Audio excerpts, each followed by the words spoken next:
Kijk, ik krijg natuurlijk wel zakgeld elke maand. Meestal geef ik dat ook weer keihard uit. Stappen, kleren, Mobiel. Games. feestjes. Meestal aan het einde van de maand kwam ik net uit of net niet.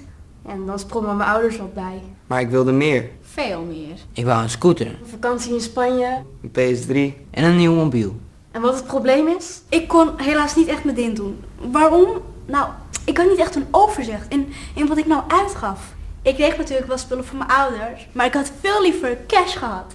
Daar kon ik natuurlijk veel meer mee doen. Ik wist niet wat ik opzij moest zetten om mijn rijbewijs te halen. Kortom, ik kon zelf veel slimmer met mijn eigen geld omgaan. Iedereen kan zelf veel slimmer met geld omgaan. Bereik je veel meer, dat is zeker. Voorbeeld. Laatst had ik supergoeie cijfers gehaald op school. Staat er opeens een game op tafel, wat mijn ouders gaven.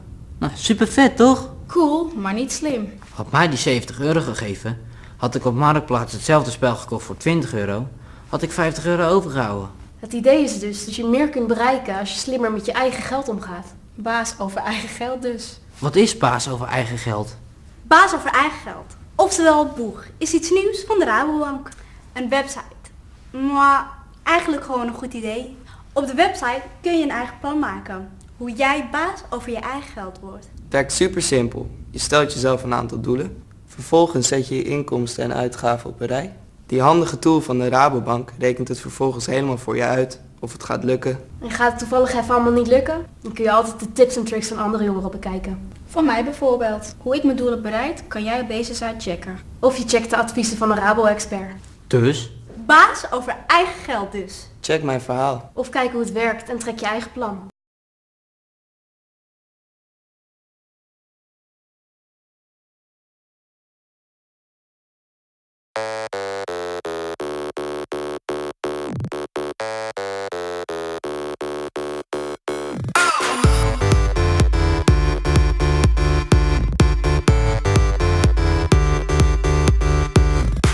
Hey, leuk dat je weer kijkt naar Spang. De eindexamens zitten erop, het gestres is voorbij en voor de eindexamenkandidaten is het tijd om weer een feestje te vieren. Michelle en Renel zijn voor ons bij het gala van het Rijland College om een kijkje te nemen. Wat heb je nodig bij een gala? Een jurk, een date en natuurlijk willen we ook iets lekkers te drinken.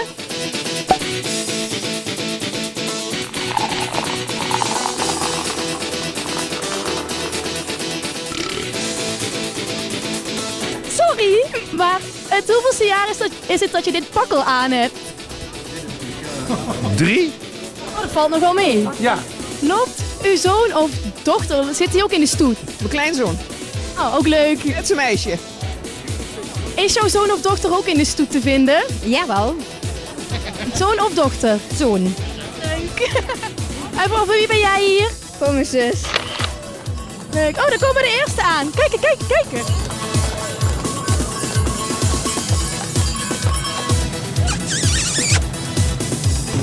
Mag ik wat vragen? Ja. Waarom kussen je die mevrouw? Dat is mijn oma. Oh, oké, ja, dat is wel leuk die jou kon brengen. Ja. Wat voor auto is dit? Dit is een Mazda 3 MPS. Alles 260 pk. Op de step ben je ook blij dat je hem hebt? Ja, tuurlijk. Waarom hebben jullie voor dit vervoersmiddel gekozen? Omdat het gezond is. Meneer, is uw auto nog goedgekeurd? Die is niet goedgekeurd, ja.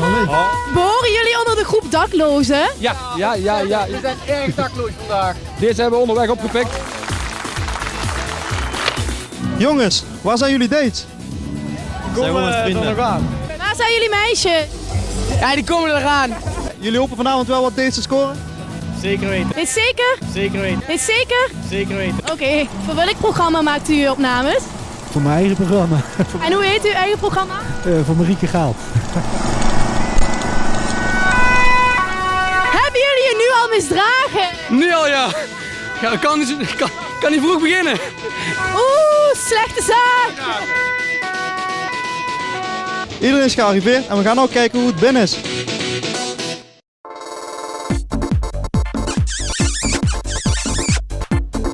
Hoe vaak heb jij je jurkje al opgehijst? Nog geen één keer. Oh, dan blijft hij wel goed zitten. Ja. Het is pak van Gucci, Armani of van je vader? Zelf gehaald. Zelf gehaald? Maar ik moet even kijken. Sink. Wanneer was uw laatste gala? Wanneer? Ja. Ik denk 25 jaar geleden. En toen stond u dus ook swingend op de dansvloer. Maar dan hing ik aan de bar, denk ik. Ja, oh, een beetje drinken. Ja, dat was toen anders, hè? Oké. Ja, het is geen alcoholvrij als vandaag. Nee. Hebben jullie dit pak gekocht of gehuurd? Gehuurd. Ik had deze al. Hè? Wat? Heb je een pak of gehuurd? Oh, gehuurd. Wat gehuurd? Je pak. Ja, echt gehuurd. Zeg gehuurd. Gekocht. Val jouw man in pak? Weet ik veel. Want er is vanavond wel genoeg keus. Ik heb wel een vriend. Kijken jullie al uit naar jullie nacht na het gala? We gaan gewoon allebei apart naar huis. Kunnen jullie er gerust bij zijn, weet je wel? Dat is geen probleem. Wat is dit voor waarvoor is dit? Hij blijft bij mij slapen. Blijven jullie echt slapen of? Ja. Ja. Ik geloof het niet. Wat is dit voor waarvoor is dit? Het feest gaat hier nog even door, maar ik vond het een geslaagde date. Ik vond het ook echt super tof. Dus wij gaan hier nog even door. Voor de 5e keer werd Roy on the Beach georganiseerd. Deze keer werd er een hele nieuwe sport geïntroduceerd. Bossabal. Maar wat is dat nou eigenlijk? Dit is bossabal.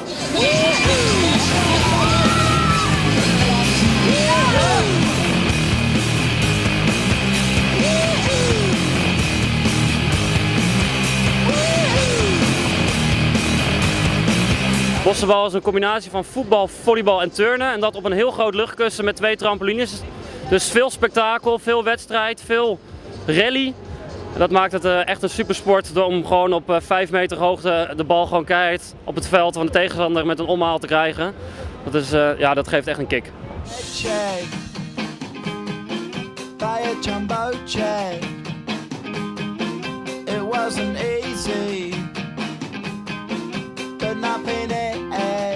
Ja, in Nederland zijn we heel goed bezig. We zijn van start gegaan met de eerste competitie.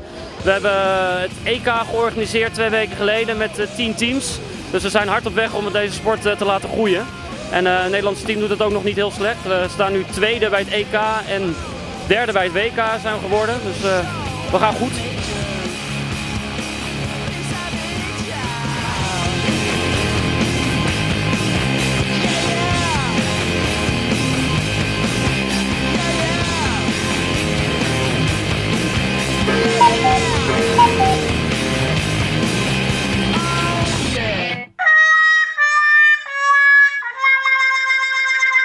Het is bijna zomervakantie. De tijd waar iedereen naar uitkijkt en de tijd waarin iedereen op reis gaat. Waar gaan jongeren van Venray eigenlijk naartoe? Dylan zoekt het voor ons uit. Hey jongens en meisjes, dames en heren. Vandaag gaan we dus aan de mensen in Venray vragen waar hun op vakantie gaan.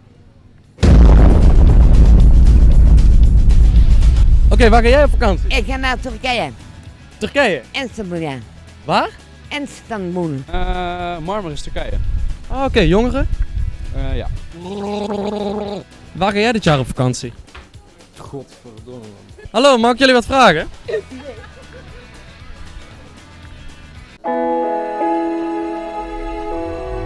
Waar ga jij dit jaar op vakantie? Weet ik niet. Griekenland. Hi, mag ik jullie wat vragen? Nee. Oh.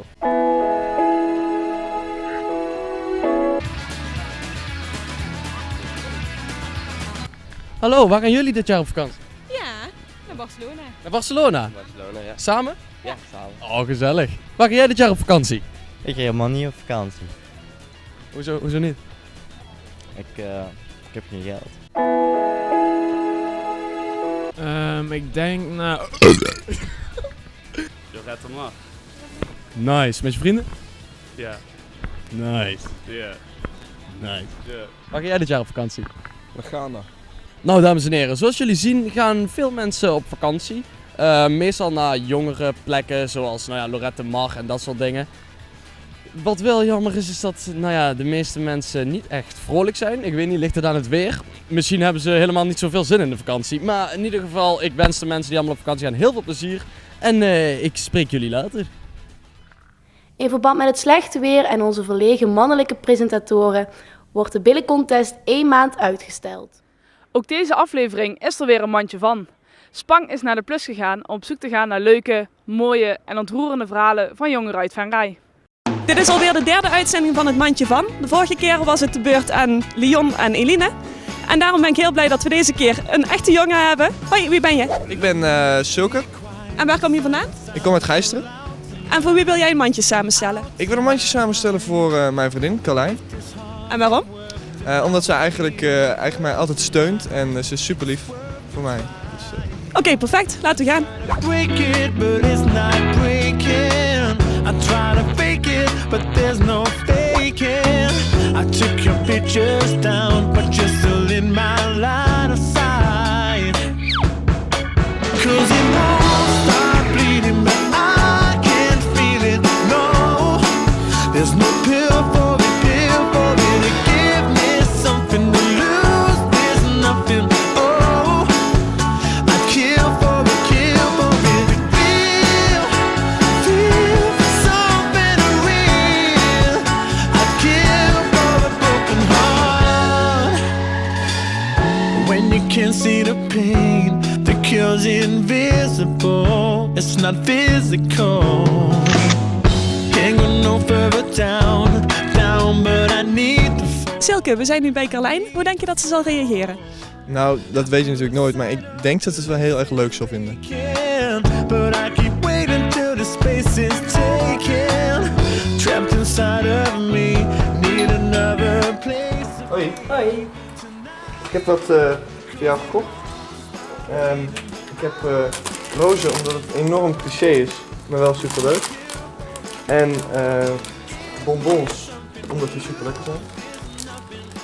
Dan nog een appeltaart omdat je daarvan houdt. En natuurlijk tiramisu omdat we elkaar op de koeling hebben ontmoet. En dan een fles rode wijn voor je ouders omdat ze altijd zo gastvrij zijn.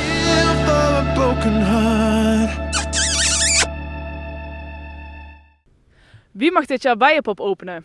Spang is bij de contest om te zien wie deze eer krijgt. Dat klopt, Teuntje. We staan nu nou bij het podium in Venray voor de bandcontest van Bijenpop. Hier strijden 5 bands voor de openingsplek van Bijenpop voor dit jaar. Wij gaan nu naar binnen om te kijken welke band gaat winnen. Let's go!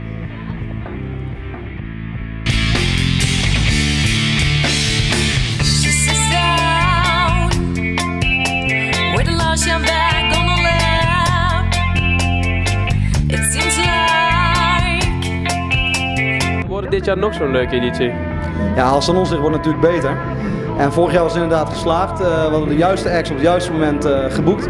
Ja, Go Back to the Zoo, dat was een knaller. Hè? Dit jaar nou op Pinkpop, dus dat was een schot in de roos. Ja, de eerste naam die bekend is geworden is DJ Bertin, de winnaar van de DJ Contest.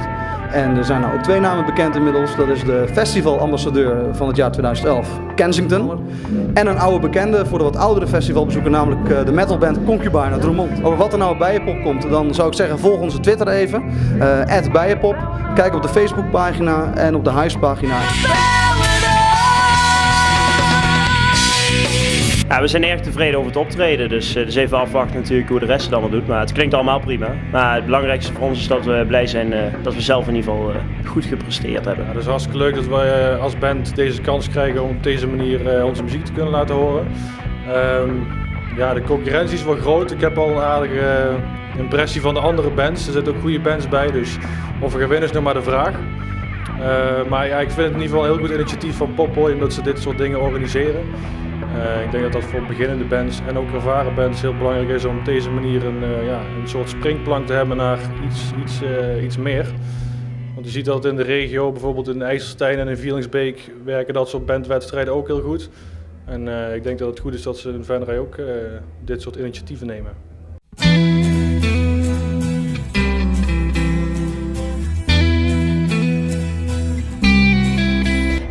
We zijn in 2009 opgericht door mijzelf en mijn neef, Miel.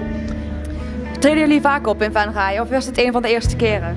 Dit is de eerste keer zelfs. Kijk, andere bands spelen natuurlijk fantastisch goed. En je hoort wel dat er een aantal bands zijn die gewoon wat langer al samen spelen. Maar ik denk wel dat wij het voornamelijk moeten hebben van onze creativiteit. Ik zou het graag willen omschrijven als een combinatie tussen pop-rock, 70s, psychedelic rock en een beetje wereldmuziek.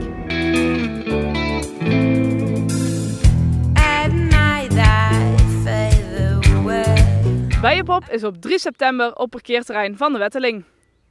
Dit was Spang weer voor deze maand. Heb je nog tips, reacties of ideeën? Volg ons dan op Twitter of Facebook. Tot de volgende keer op 4 augustus.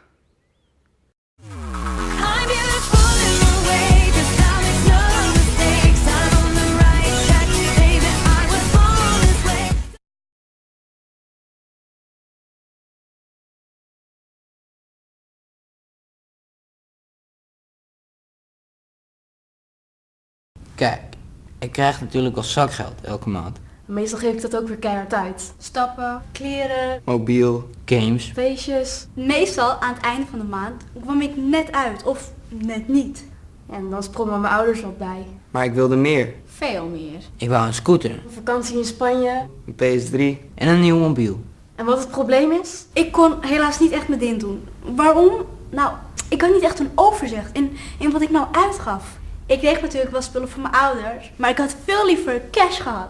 Daar kon ik natuurlijk veel meer mee doen. Ik wist niet wat ik opzij moest zetten om mijn rijbewijs te halen. Kortom, ik kon zelf veel slimmer met mijn eigen geld omgaan. Iedereen kan zelf veel slimmer met geld omgaan. Bereik je veel meer, dat is zeker. Voorbeeld, laatst had ik supergoeie cijfers gehaald op school. Staat er opeens een game op tafel, wat mijn ouders gaven. Nou, super vet toch? Cool, maar niet slim. Had mij die 70 euro gegeven, had ik op Marktplaats hetzelfde spel gekocht voor 20 euro, had ik 50 euro overgehouden. Het idee is dus dat je meer kunt bereiken als je slimmer met je eigen geld omgaat. Baas over eigen geld dus. Wat is baas over eigen geld? Baas over eigen geld, oftewel boeg, is iets nieuws van de Rabobank. Een website. Maar eigenlijk gewoon een goed idee. Op de website kun je een eigen plan maken. Hoe jij baas over je eigen geld wordt. Het werkt super simpel. Je stelt jezelf een aantal doelen. Vervolgens zet je je inkomsten en uitgaven op een rij. Die handige tool van de Rabobank rekent het vervolgens helemaal voor je uit of het gaat lukken. En gaat het toevallig even allemaal niet lukken? Dan kun je altijd de tips en tricks van andere jongeren bekijken. Van mij bijvoorbeeld. Hoe ik mijn doel heb bereikt, kan jij op deze site checken. Of je checkt de adviezen van een Rabo-expert. Dus? Baas over eigen geld dus. Check mijn verhaal. Of kijk hoe het werkt en trek je eigen plan.